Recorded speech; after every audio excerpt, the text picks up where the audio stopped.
Penso, logo existo. O racionalismo moderno inaugurou uma nova era no pensamento ocidental, orientada pelo rigor científico, pelo poder da razão e pela busca metódica da verdade. O racionalismo faz uma ruptura com aquilo que se chamou de metafísica clássica. É o tema do programa de hoje. O tema é racionalismo. Fique com a gente.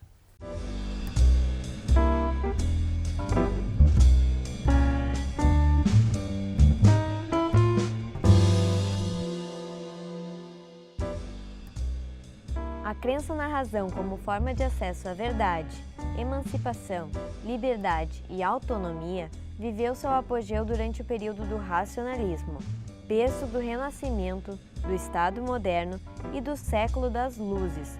O racionalismo inspirou profundas transformações nas ciências, na filosofia, nas artes, na literatura, nas formas de governo e, por certo, também no direito, que acompanhou o surgimento do positivismo e das codificações.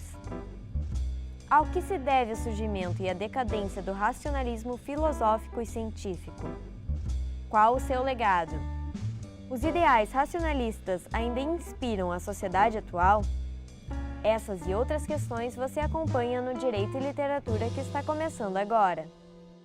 Olá, a partir de agora você acompanha um debate que conta com a participação de professores de diferentes áreas do conhecimento que vão nos ajudar a entender questões do direito e da sociedade contemporânea por meio da literatura. O Direito e Literatura, que começa agora, tem o apoio do Programa de Pós-Graduação em Direito da Unicinos e da Rede Brasileira de Direito e Literatura. E para o debate de hoje nós temos a Heloísa Capovilla, professora de História da Unicinos, a Augusto Jobim do Amaral, professor de Direito da PUC do Rio Grande do Sul, e a Henriette Caram, professora do Programa de Pós-Graduação em Direito da UniFG. Sejam bem-vindos. E eu começo com a Henriette. Bom, para o programa de hoje, com esse tema do racionalismo, eu trouxe um poema de Fernando Pessoa, grande poeta português, que nasce em 1888 e morre em 1935. Um poema mais especificamente de um dos heterônimos, Alberto Caeiro, que é tido como o poeta filósofo, o poeta da natureza. Ele vai dizer, por exemplo, eu não tenho filosofia, eu tenho sentidos. O poema que eu trouxe é um poema, eu vou na contramão, então, da proposta do tema, né? Justamente para problematizar, a partir daí, o tema do racionalismo. O poema que eu escolhi intitula-se O Meu Olhar é Nítido como um Girassol, que, na verdade, é o primeiro verso, né? Então, essa questão do olhar, essa questão do girassol e a figura do sol aí, que remete a toda a tradição ocidental da contemplação, do conhecimento, as ideias platônicas todas. E o poema, eu vou ler alguns trechos, alguns versos. O meu olhar é nítido como um girassol. Tenho o costume de andar pelas estradas, olhando para a direita e para a esquerda, e de vez em quando, olhando para trás. E o que vejo a cada momento é aquilo que nunca antes eu tinha visto.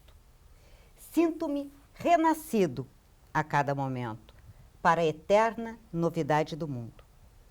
Creio no mundo como num mal me quer, porque o vejo, mas não penso nele, porque pensar é não compreender. Pensar é estar doente dos olhos. Vamos retomar depois o que está sendo trabalhado aí nesse poema. Perfeito. Ótimo, ótimo. Heloísa. Bom, para manter a tradição portuguesa, eu trouxe José Saramago com o conto da Ilha Desconhecida, que é um tema bastante atual, poderia-se dizer, das relações entre o rei e seus súditos, na medida em que o conto remete também a este cenário da ilha desconhecida que em última instância, o que seria a ilha desconhecida, não é? Que este súdito procura, e este rei custa tanto a atendê-lo no pedido, mas que enfim atende, e ele faz toda uma trajetória olhando a paisagem, que está sempre o mar, o verde da ilha, o imaginário da ilha desconhecida, porque se tu não tens uma ilha desconhecida, se tu conheces todas as ilhas, o que tu podes procurar, né? Então, o conto transita em torno desta temática, com algumas pitadas vamos dizer assim, bem fundas na relação do Estado e dos seus súditos, do rei e dos seus súditos. Esta relação é paralela ao conto também, ela subjaz ao conto. Ótimo, Muito ótimo. bem, depois voltamos, o Augusto. Bom, obrigado, Lene, mais uma vez pela oportunidade e cumprimentar os telespectadores. Não combinamos, a gente falava em off isso, não combinamos e simplesmente foram 3 autores de língua portuguesa, inclusive de 3 gerações distintas, que demonstram exatamente essa tradição absurdamente linda da nossa literatura. Eu trouxe o Gonçalo Tavares, com um livro que é o fechamento da tetralogia dele, chamado O Reino, né, a tetralogia. O livro se chama Aprender a Rezar na Era da Técnica. E é um livro de 2007, e é interessante a gente fazer alguns apontamentos preliminares, como as meninas fizeram, a Heloísa e a Henriette, porque a história do Lenz Buchmann, né, que é o protagonista, representa exatamente um sintoma contemporâneo interessantíssimo, que ele seria aquela síntese de um homem, vamos chamar assim, do homem ideal da Era da Técnica, né? Ou seja, aquele sujeito de um racionalismo extremo, entretanto de uma insensibilidade, de uma incapacidade de empatia absurda. Então essa é o lado, vamos chamar assim, dessa combinação que o romance traz, que o Gonçalo faz, entre ambição, técnica e eficiência, ou melhor dizendo, até eficácia, né? O que pode não apenas o sonho vamos chamar assim, o sonho da razão criar monstros, como dizia o Goya, mas a própria razão desperta criar os piores demônios, vamos chamar assim. Ou seja, o poder totalitário está envolvido nesse último volume da tetralogia. É lindo o texto, e nós vamos depois conversar um pouquinho mais sobre a história do Lenz, né? Desse médico excepcional, profissional, incapaz de qualquer empatia, dizia, e o narrador conduz a história em certo momento dizendo que nada melhor, segundo esse tipo de racionalidade ou de racionalismo extremo, pensarmos o nosso mundo como um excelente ou um enorme campo de caça. Que é exatamente esse talvez seja o nosso principal sintoma contemporâneo, como nós tivemos ou temos vivido através de caça, né? Como ou somos caça ou somos caçadores. Nossa, impressionante. É mais ou menos por aí. Muito bem. A literatura é rica nessa questão da discussão do sujeito da modernidade, do penso logo existo, ou a questão do filtro, de como eu enxergo o mundo é como eu vejo. O Machado de Assis é muito rico nisso também. Isso está em toda, Tolstói está em vários, né? Uhum. E mesmo gente que adianta isso, né? Veja que um bom moderno, o moderno por excelência é o Shakespeare. Uhum. Então, sempre há uma crítica ao velho paradigma. Também está em Swift. Então, como a literatura, né? Você falava antes do personagem, Buchmann, o Illich, Ivan Illich, o juiz, que acaba a vida toda fazendo isso, e no final ele gostaria que não fosse assim com ele. A insensibilidade, tudo isso. Uhum. Isso é um prato cheio, obviamente, para as discussões jurídicas, né? Agora, veja o seguinte, Milênio, a literatura nos coloca diante da complexidade do processo tanto de compreensão do mundo quanto de representação do mundo. Tá?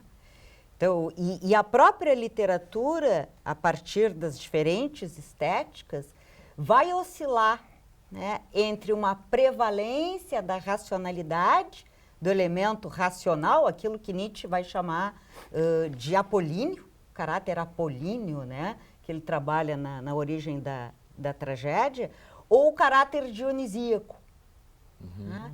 Então, assim, em toda a produção cultural, né, no pensamento ocidental, nós vamos ter frequentemente uma oscilação entre a racionalidade, isso que nós podemos chamar de o intuitivismo, o empirismo, o sensualismo, né? Todo esse conjunto de categorias que vão aproximar a produção, a compreensão e a representação, mais de algo que não é da ordem do pensamento, né, da razão exclusivamente ou apenas, né, ou preferencialmente. Então, a literatura acompanha, né, todos esses movimentos. Exato. Ou adianta, né, também. Antecipa, né? Antecipa. Muitas vezes antecipa também. Exato.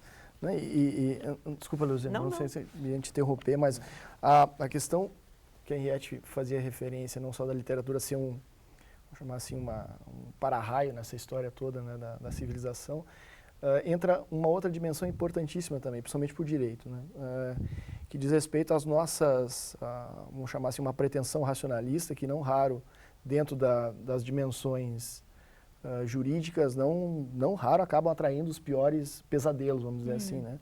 Ou seja, nós tivemos, o Lênio costuma trabalhar isso muito, né? Não raro nós tivemos uma pretensão de pensar a razão como alijada, ou melhor, como instrumento para afastamento da barbárie.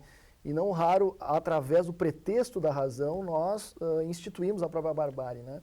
Benjamin dizia, né, não há momento ou monumento de cultura ou representação cultural que não seja um monumento de barbárie também.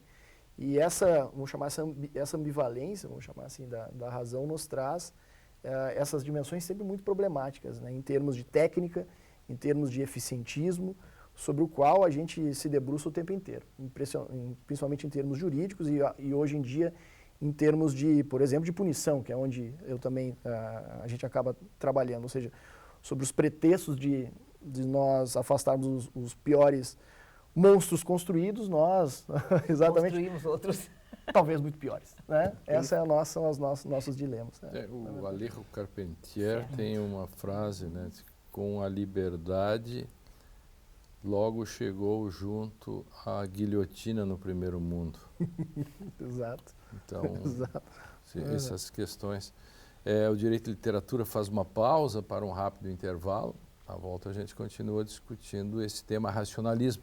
No próximo bloco vamos falar mais sobre isto. Já voltamos.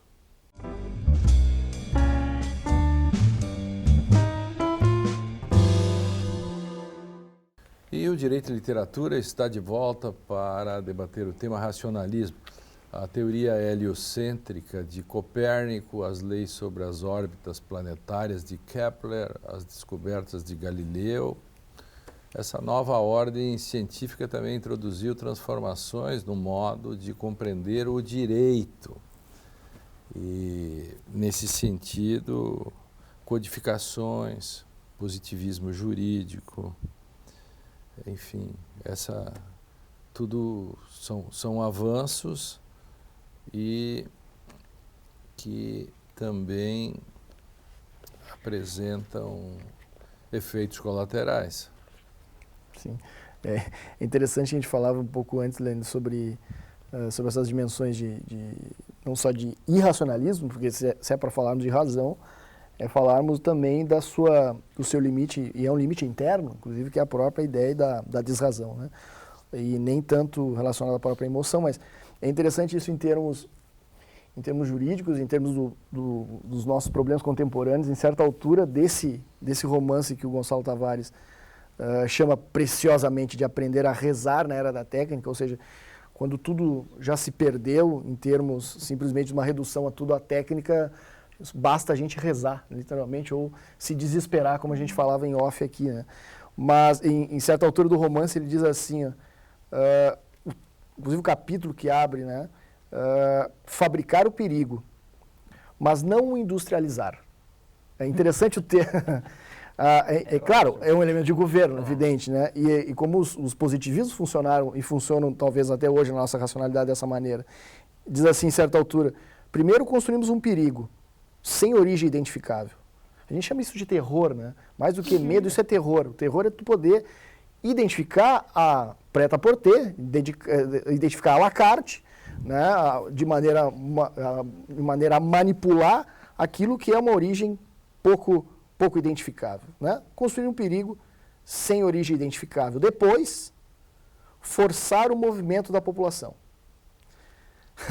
Por fim, prepare o Estado forte, do qual seriam 2 tipos de pessoas, as que protegem e as que são protegidas.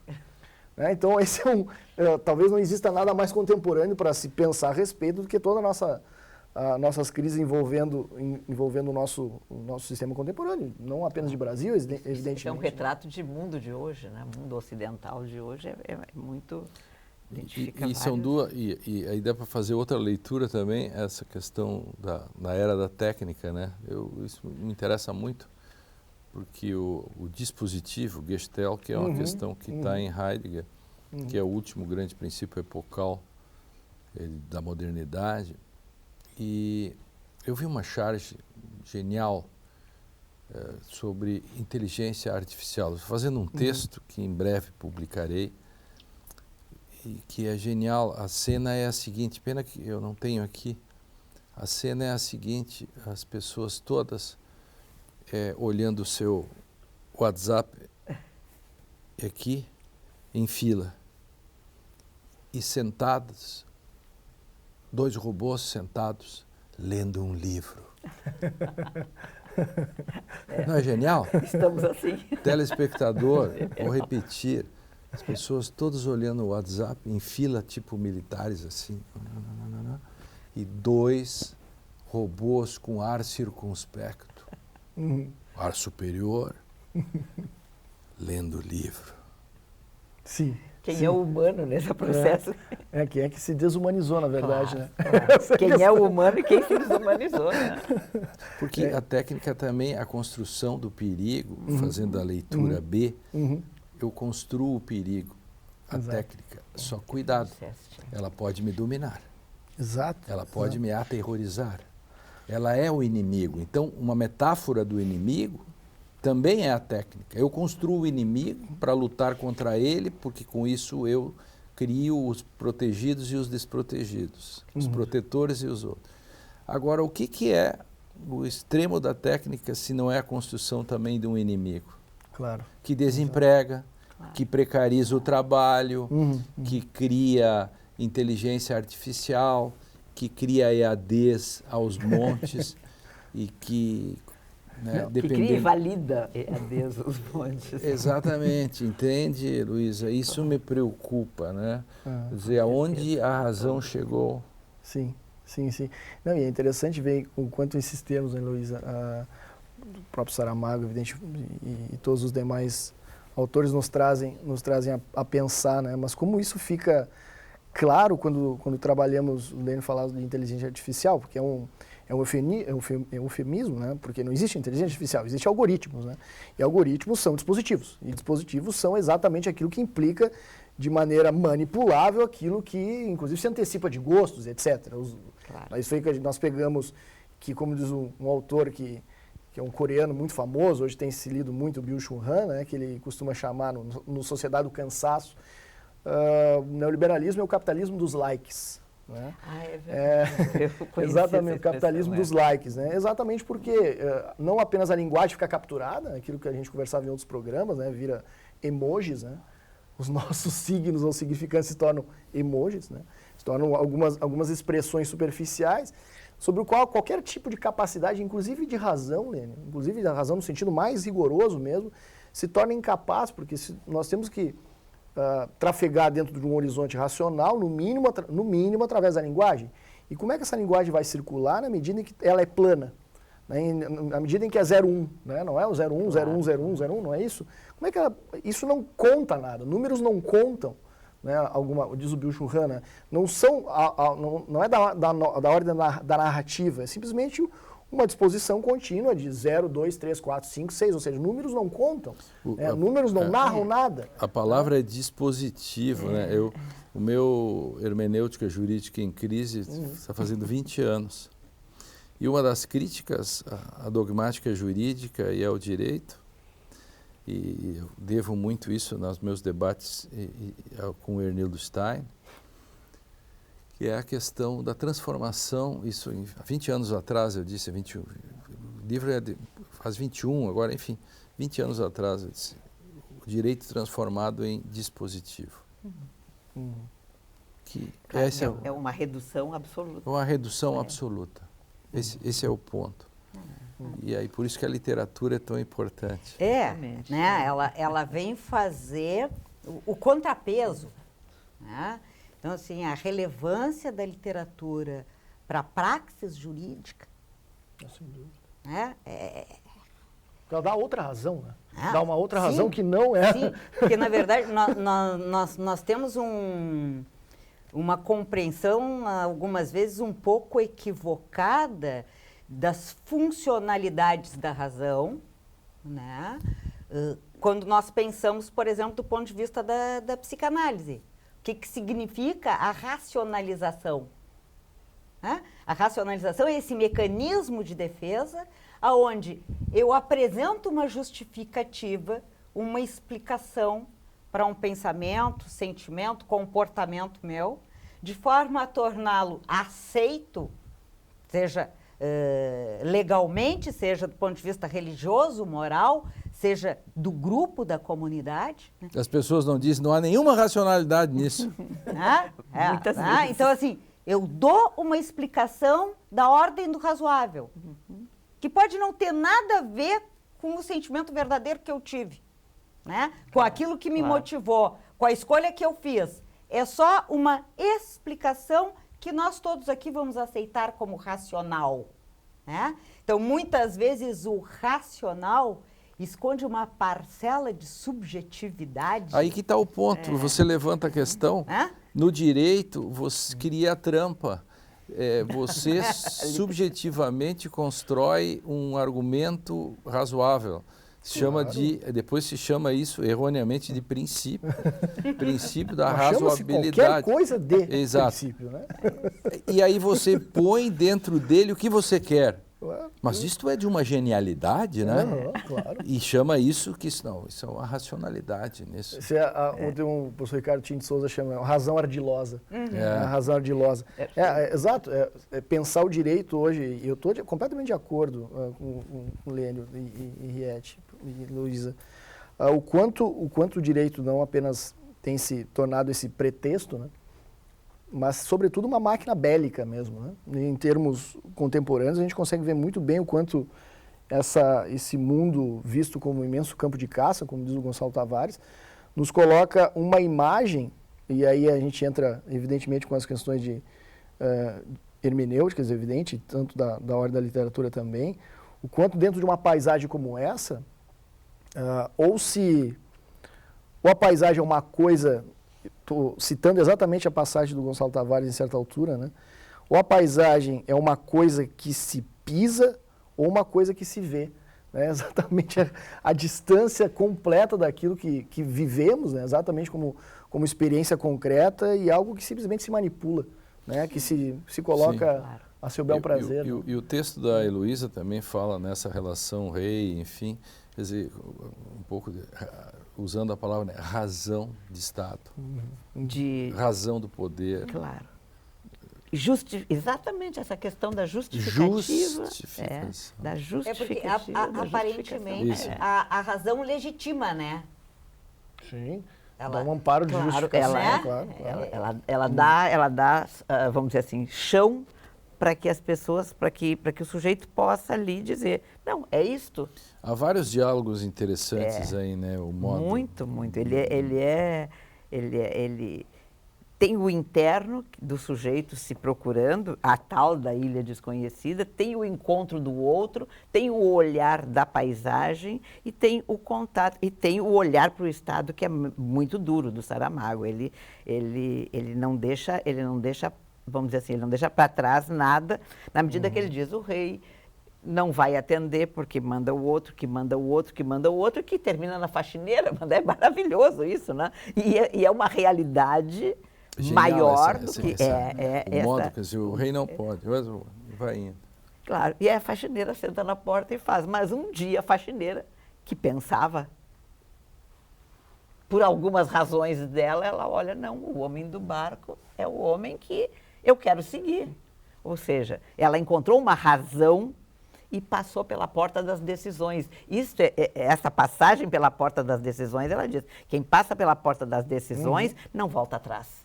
Exato. Tomei uma decisão. Então, a riqueza dessa passagem pela porta das decisões é muito importante. Quer dizer, como é que nós vivemos, né, com este rei que só quer determinados presentes, com estes, vamos dizer, rei, os seus súditos, enfim. Os súditos também, na medida que tem uma oportunidade, que a porta se abre para fazer pedidos, eles gritam, eles reagem. Isso foi outra coisa interessante que também tu leu o Mundo Contemporâneo neste sentido, né? Quando eles tiveram a oportunidade, que aquela porta se abriu por um minuto, todos gritaram, todos queriam, inclusive as vizinhas que estavam nas janelas, né? Todas disseram, vamos fazer, porque as vizinhas que estão na janela são muito importantes também, né? Exato, seja lá para fazer alguma coisa, mas elas também se posicionaram, ou seja... Então, eu recomendo ao telespectador que A Ilha Desconhecida... O Conto da Ilha Desconhecida. Desconhecida. Conto da Ilha Desconhecida do Saramago. Poucas palavras, mas muito conteúdo. O Direito e Literatura vai para um rápido intervalo, né? Citando Fernando Pessoa. Eu não sei se é pelo apelido ou não. Quem escreveu isso, o universo não é uma ideia minha, é a minha ideia do universo que é uma ideia minha. Nós já voltamos.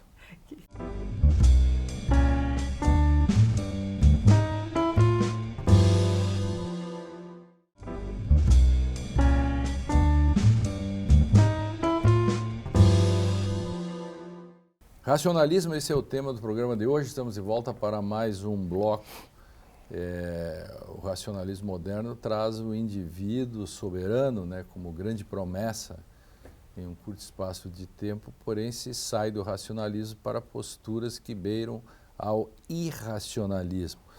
E eu fechava o bloco anterior com o Fernando Pessoa, né? Veja, o universo não é uma ideia minha, ou seja, é uma ruptura. Por isso que vai exatamente na linha, na contramão, como tu disseste. O universo não é uma ideia minha. A minha ideia do universo, que é uma ideia minha, representação, quer dizer, as coisas não... Nós temos que darmos conta de que as coisas não são em si. E nós temos que lidar com isso de algum modo, não tenha dúvida, né? Agora, tu vês, Lene, que existe aí uma longa tradição, né? Porque a relevância e o predomínio da racionalidade é algo que se estende a Platão. Né? Então, nós temos na cultura ocidental esse racionalismo que vem a cada momento reeditado, né? Revigorado. Revigorado. Então, tu tens lá o racionalismo em Platão, tu tens o racionalismo em Santo Agostinho, tu tens o racionalismo em Descartes, tu tens o racionalismo em Leibniz, tu tens o racionalismo que se reedita e que adquire cada vez mais força, né? E, nesse sentido, o racionalismo que se vincula ao dogmatismo. Né? E cartesianamente que vai se vincular ao positivismo.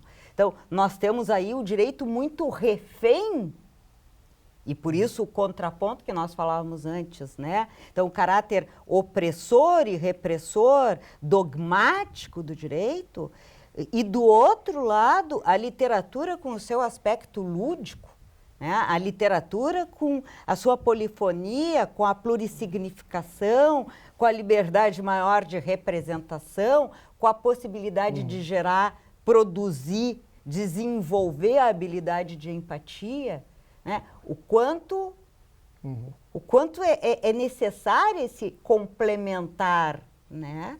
Porque a racionalidade pura, ela em última medida, ela se torna estéril. Esterilizante do mundo, né? E esterilizante do sujeito. Sem dúvida, sem dúvida. E essa questão que a Heloísa trazia antes no outro bloco, em função da decisão, né? Tem para mim, um elemento muito importante, de alguma maneira, em todas essas literaturas, que são esses instantes decisivos, né? Esses instantes decisivos são exatamente aqueles que escapam a qualquer tipo de pretensão técnica. E, na verdade, são eles que vinculam a responsabilidade plena sobre a existência, né? E isso é muito importante, porque se o próprio Saramago, o Fernando Pessoa mesmo, e o Gonçalo, nesse caso, do livro que a gente trazia, tentam expressar uma certa doença do tempo, e mesmo nesse tempo racionalizado, é porque a gente está envolvido com esse tipo de momento de decisão. Ou seja, penso que eu acho um dos grandes desafios em termos de direito, não apenas nas áreas jurídicas, mas que a literatura vai ajudar demais, porque a literatura não precisa dar as suas justificativas, ela diz, né? Ela diz diretamente, enquanto que o direito vai precisar vai ter que tomar outra direção. Mas é interessante o quanto a gente vive, e todos dizem isso, um momento de crise, né, que a gente pode falar sobre através de uma patologia do tempo, uma tecnificação do direito, etc. Mas o quanto essa crise se torna estéril na medida em que eu não consigo fazer aquilo que é um salto fundamental, que é a crítica, né? E a crítica hoje se tornou tão banalizada que a gente precisa dizer que está fazendo, como se estivesse num programa de auditório, dizendo, vou fazer uma crítica construtiva. Bom, presume-se que uma crítica... É um oxímoro, né? Uma contradição em termos, não tem. A crítica é construtiva, claro, sempre, é crinem, né? Ou seja, e esse radical, que é o radical da decisão, que é o que torna a crise crítica, é o que eu acho que no direito a gente tem perdido muito, Lênio, e tem se envolvido em termos muito complicados, com tecnicismos, né, com as nossas, vamos chamar assim, os nossos esquadrilhos, completamente, nossos espartilhos, para usar um termo do século XVIII, né, os nossos espartilhos da razão aqui, nessa razão no sentido fraco, né, em que não apenas ordenam as nossas decisões, nesse caso decisões judiciais, mas fazem com que esse campo de caça aqui vire uma realidade concreta, né, em termos diretos. Mas pensando por outro lado no espartilho, o espartilho vai apertar, porque é feminino, né? Vai apertar. Não foi à toa que eu fiz. Mas vai deixar as mulheres muito bonitas. Então eu queria também fazer a mesma... Às vezes o resultado pode ser que no direito seja também muito bonito, que vai embora. Mas não raras decisões são pomposas, são bonitas, claro, mas não enquanto são sofridas, né? Porque com o espartilho não imagino que seja algo talvez não resolva, talvez não resolva, exatamente. O melhor é emagrecer. Mas a questão da literatura, né? Um dos meus livros preferidos é As Viagens de Gulliver, por causa Isso é maravilhoso. Por causa dessa questão fatos institucionais, quando ele descreve a questão do relógio e mostra a impossibilidade de descrever um relógio. Então, porque um relógio só existe enquanto fato institucional. Enfim, então, a partir de toda essa discussão, como a literatura avança e denuncia, e aí vocês traziam a questão da técnica, e a técnica propicia que cada um hoje dê sua opinião, e, portanto, onde fica a razão, enfim, e todos têm razão, e todos querem ter razão, misturando um pouco as palavras, essa era de que cada um tem um jornal, cada um é o jornalista da história, cada um é o contador de história, cada um é o jurista, cada um é o médico, etc. Cada um é o historiador. Cada um é o historiador. Não é exatamente o estertor o estertor da modernidade, no qual a razão é o ponto central do racionalismo, não é o estertor, o esgotamento, chegou a extinção dos dinossauros. Acho que os dois componentes, né? De um lado, tu tens esse sujeito soberano que se acredita senhor de tudo, né? E aí, olha só, há um desconhecimento aí de toda a psicanálise freudiana, né? Que senhor soberano, que eu soberano é esse, né? De um lado nós temos isso, de outro lado nós temos a razão. Tá? Então, o racionalismo e a subjetividade, que são duas formas muito fortes para obstaculizar a intersubjetividade. Claro, né? que ela vem superar. E, na verdade, assim, obstaculizar... Obstaculizar por quê? Porque no momento em que o meu eu é um sujeito soberano, eu anulo o outro. Né? O outro não existe. Toda a verdade está em mim, toda a verdade está na minha razão. Então, a literatura sempre vai trabalhar com essas situações. Nesse sentido, não é por nada que Platão, na República, quer expulsar os poetas. Né? Justamente porque os poetas são subversivos. Claro. Né? Essa subversão da ordem estabelecida, essa subversão da racionalidade e essa empatia, essa troca, essa capacidade de me colocar no lugar do outro, que se cria através da leitura de um texto. Eu aprendo, na medida em que eu vou lendo romances, que eu vou lendo poemas, eu aprendo a me identificar com as personagens. Eu aprendo a me identificar com o narrador. A empatia, que vai falar a Martha Nussbaum na Justiça Poética, a empatia se forja nesse colocar-me através da ficção no lugar do outro. Mas aí você vai pegar a questão dos julgamentos, né? O Fernando Pessoa, de novo, a gente tirando o não, né? O universo é uma ideia minha.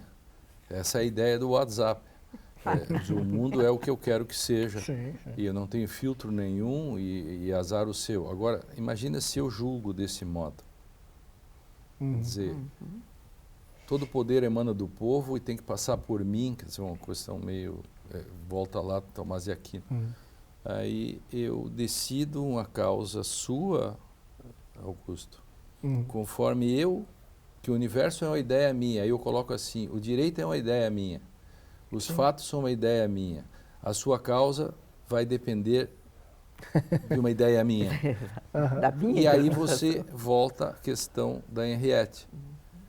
A questão do outro. Não, sem dúvida. Intersubjetividade, que é exatamente o paradigma que vai superar a barbárie interior do sujeito, para falar assim de uma coisa, de um exatamente, né? A barbárie interior do sujeito. E essa força que tem, né? A Sua Majestade o Bebê, que continua existindo em cada um de nós, né? Então, essa construção altamente narcísica de que nós nos sustentamos em determinada posição na medida em que fazemos com que a nossa vontade vale sobre todo o resto. Né? Então, assim, não é à toa a maneira como o narcisismo vai surgir em Freud, de que maneira o conceito está ligado ao delírio de grandeza, de que forma a racionalização e o delírio de grandeza estão ligados ao Schreber, né? Ao caso Schreber, este juiz. Né? É essa figura potente. Né?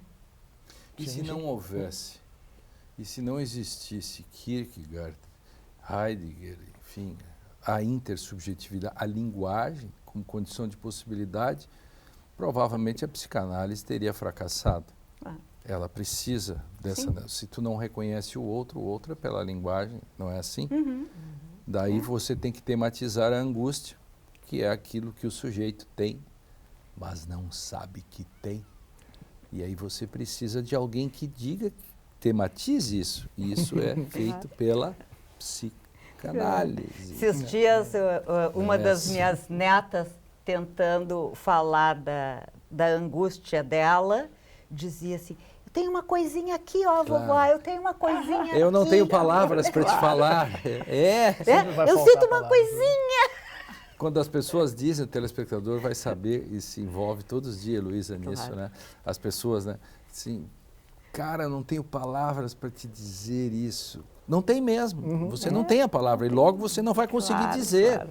Sim, sim, sim. sim. Você tem uma coisa trancada, né? Que se diz. E Isso, por é outro lado, fundamental. tu vê assim, o quanto aumentaram, especialmente isso vai estar presente com o Holocausto, né? O quanto aumentou aquelas situações, o número de situações em que nos faltam palavras, Sem dúvida. né? Para expressar ou para manifestar, sobretudo quando é o nosso terror, Walter Benjamin. Stephen Ah. Bjork, que é o meu... o inenarrável. Stephen Bjork, que é um dos meus poetas preferidos, diz que nada seja onde fracassa a palavra. Essa é terrível, né? Correta. Rápido intervalo. O último bloco vem aí. Vamos continuar discutindo racionalismo, com uma certa racionalidade. Nós já voltamos.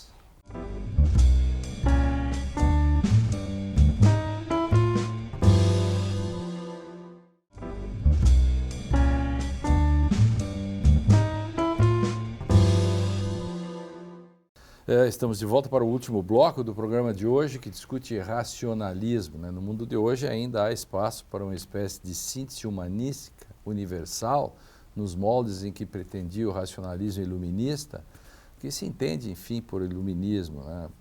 Muita gente diz, nós precisamos ser iluministas, vamos empurrar a história, né? Então, mas uma coisa velha como iluminismo, por que hoje nós teríamos que ser iluministas? É uma coisa assim que eu fico...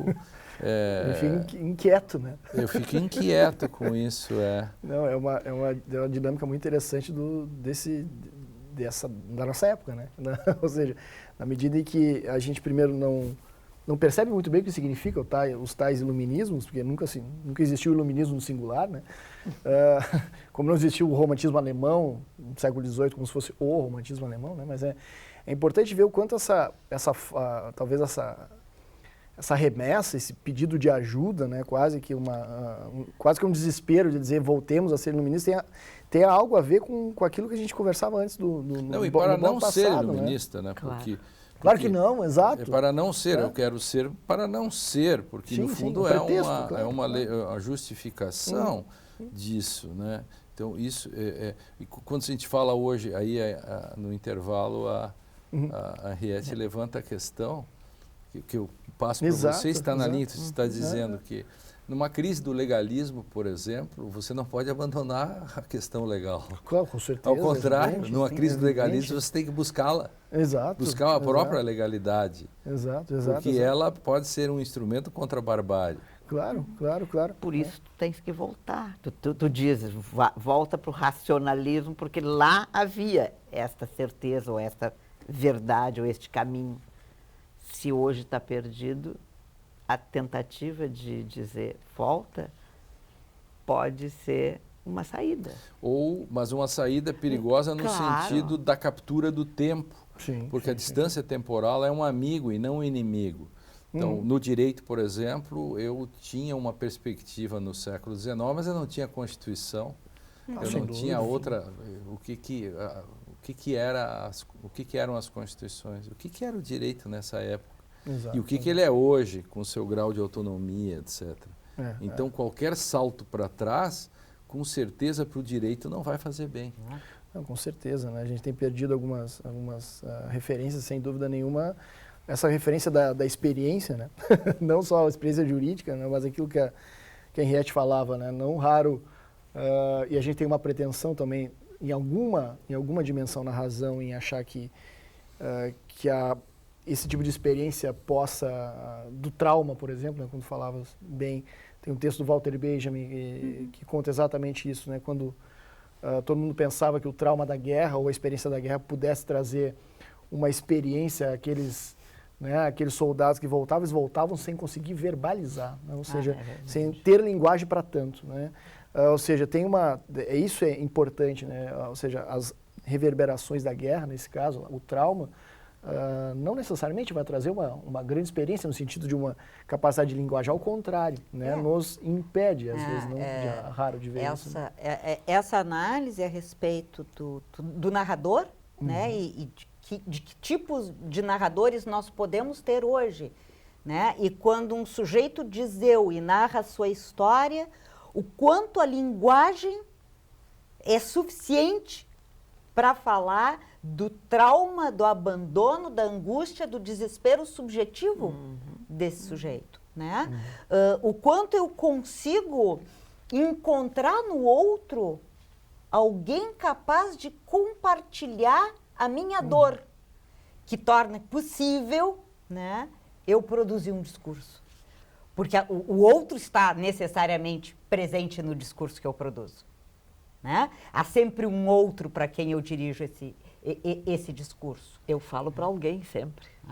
Então, assim, há um outro capaz de compreender, e aí quando nós pensamos no direito como essa instância que deve acolher a dor e o sofrimento promovido pelas relações sociais.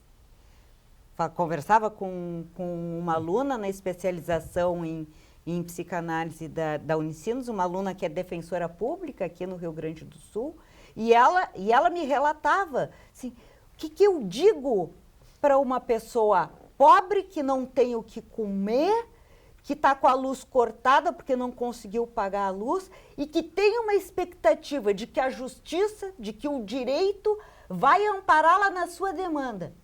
E eu sei que não vai.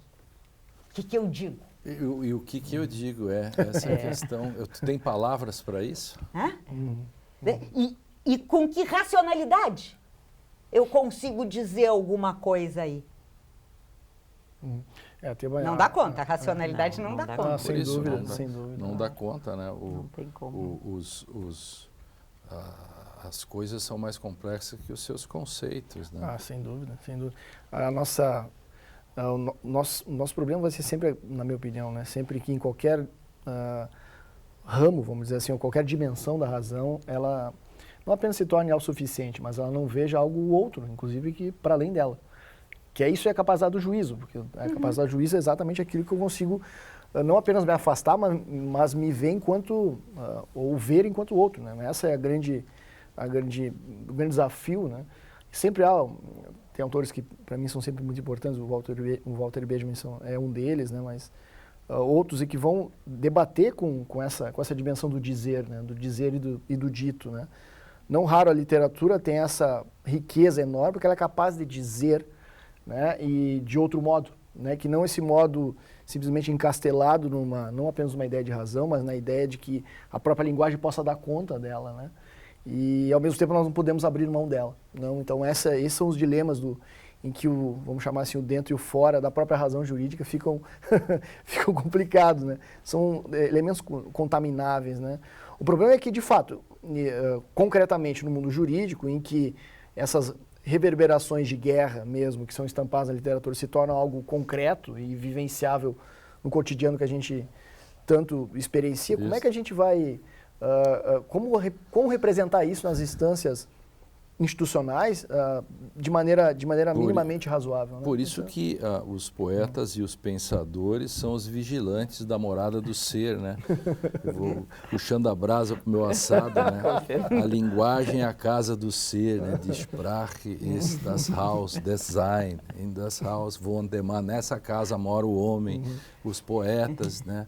O de Dichter, né? E os pensadores de Denker são os vigilantes de Hütter. Os vigilantes dessa morada. Dizedor, né? Sobretudo. Isso então, o que você vai dizer? Os poetas sabem dizer isso. Platão expulsava-os. Né? É porque a linguagem aí, ela, paradoxalmente, ela é trabalhada em mais de uma dimensão. Em mais de uma das suas dimensões. Quando a gente pega, assim, por exemplo... Nós podemos dizer que o romantismo, enquanto estética, né, é uma estética que rompe com o racionalismo, com o predomínio da razão e faz uma aposta maior na emoção, né? Rompe com a rigidez formal do período precedente, faz uma mistura dos gêneros. Então, nós poderíamos encontrar aí o romantismo como assim, prevalece no romantismo a emoção e não a razão. E aí nós temos, por exemplo, Edgar Allan Poe, que escreve O Corvo, e que escreve um texto teórico, que é fabuloso, que chama A Filosofia da Composição. Nesse texto ele vai dizer que se constrói um poema da mesma forma como se constrói uma fórmula matemática. E ele vai dar todos os passos através dos quais o Corvo foi construído enquanto poema. Então, assim, a construção literária não pode abrir mão da razão. Claro. Sem dúvida. Né? O direito não pode abrir mão da razão. Não é disso que se trata aqui. Não é disso né? que se trata. Quer dizer, não se trata de uma negação da racionalidade como algo necessário na compreensão do mundo, como algo necessário na construção das nossas representações. Mas ela não é o foco da coisa e ela não é o único componente nesse processo extremamente complexo que é conhecer o mundo e compreendê-lo, que começa pelo nosso corpo, pelas sensações, pela nossa percepção sensível, que passa pela memória, que passa pela afetividade, que passa pelo contato com o outro e que, sim, passa pelos conceitos, passa pelos juízos, passa pela razão. Exato. Heloísa, uma frase final sobre o Saramago. Vamos procurar a nossa ilha desconhecida. Pois então, eu quero agradecer. Eu gosto muito do Saramago. Há 20 anos ou mais eu conto historinhas do Saramago nas palestras. Agora até parei, substituí por outras, por Tolstói e outras, né? E o Gonçalo é um grande autor também, enfim. E o nosso grande poeta, né? O Fernando Pessoa. Eu trouxe, só para uma coisa interessante, Henriette leve depois lá para Guanambi. Com certeza. 40 anos atrás, eu fundei esse jornal. A câmera consegue pegar? Queremos. Há 40 anos atrás, eu fundei um jornal chamado Hábias. Era 79. Valia todas as... 79, ó, vou dar um para cada um. Muito obrigado. 79, e os meninos do diretório acadêmico de Santa Cruz do Sul, o Francisco Campos, eles reeditaram agora, porque o jornal ficou parado 37 anos. Que beleza. Ficou sem edições e só teve 3 ou 4 anos, né? Deve digitalizá-lo, já colocaram. E agora eles fizeram uma longa entrevista comigo. Tu vai dizer que isso é modernidade. Eu digo uma coisa aqui, diz assim, informação. precisamos que as faculdades de Direito ensinem Direito. Um pouco de racionalidade faz bem. Sim. Claro. Cumprimentos aos meninos do diretório. O Direito e Literatura fica por aqui. Obrigado. Obrigado vocês, obrigado nossos telespectadores. Assista esse e outros programas no facebook.com/Direito e Literatura e no canal do YouTube. Já temos, uns 300 programas à disposição de todo mundo. E passa 3 vezes por semana na TV Justiça, o nosso programa. Não esqueça de participar, fazer sugestões. Eu espero você no nosso próximo encontro para outras discussões sobre esta inexorável inserção entre direito e literatura. Lá em outubro teremos o encontro em Vitória sobre o CIDIL, Congresso Internacional de Direito e Literatura. Até a próxima.